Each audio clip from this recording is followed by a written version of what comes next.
Мектепті бітірген жылы көрші ауылдың баласы алып қашты. Кері қайтуға жол жоқ, ағаларым әлі жас қой, алып кетейік. Жігітті танымайды екен дегеніне әкем мен шешем ұят болады деп келіспеді.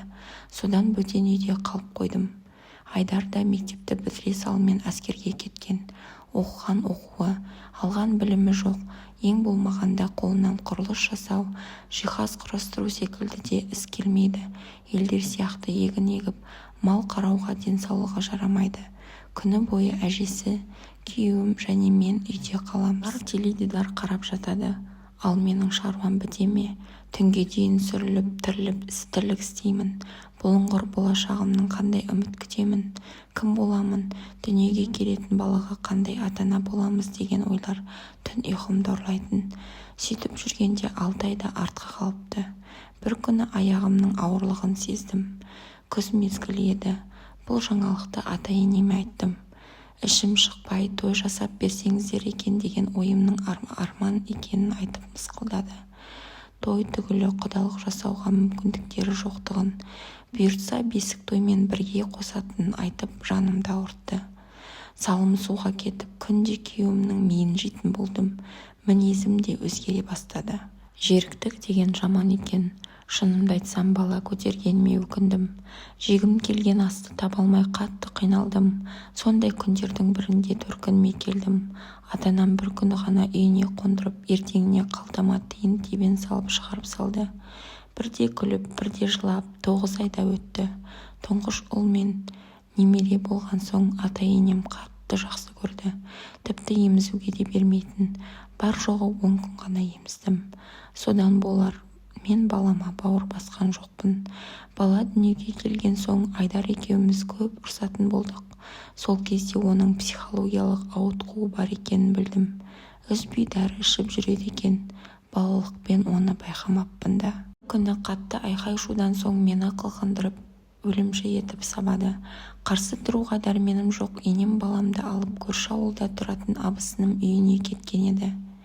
Кәрі әжеміз араша түсе алмады. Содан есімді жисам қорада жатыр екенмін. Зіл басқан денемді әзер қозғап орнымнан тұрдым. Сүйретіліп барып сыртқа шықтым. Үйде ешкімнің дыбысы шықпады. Қорыққанымнан көрші үйге барып мені төркініме апарып тастауларын өтіндім. Сол кеткеннен мол кеттім. Ауру әкеден сау бала туылама деп баламды да тастап кеттім. Күйеуім ата-анасын ертіп кешірім сұрап талай рет келді. Қосылуымызға ата-анам да бауырларым да қарсы болды. Анам баламды да қолыма алмайтынымды қадап айтты. Оның дегеніне қарсы шыға алмадым. Балам үшін тозақ өмірге қайта барғым келген жоқ.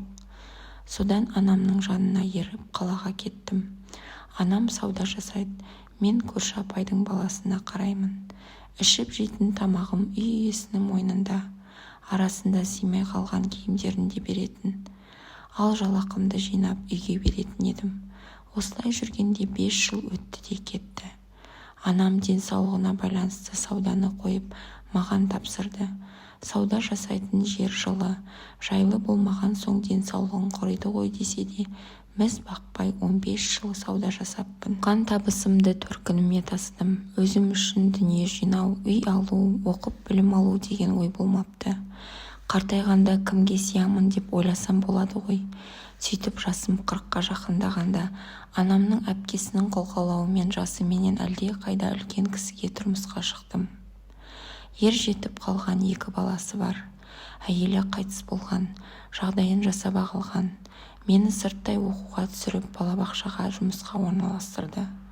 Диплом алғанша бала күтуші болып жұмыс істедім. Балалармен бірге өзімді де тәрбиеледім. Алла бізге перзент берген жоқ.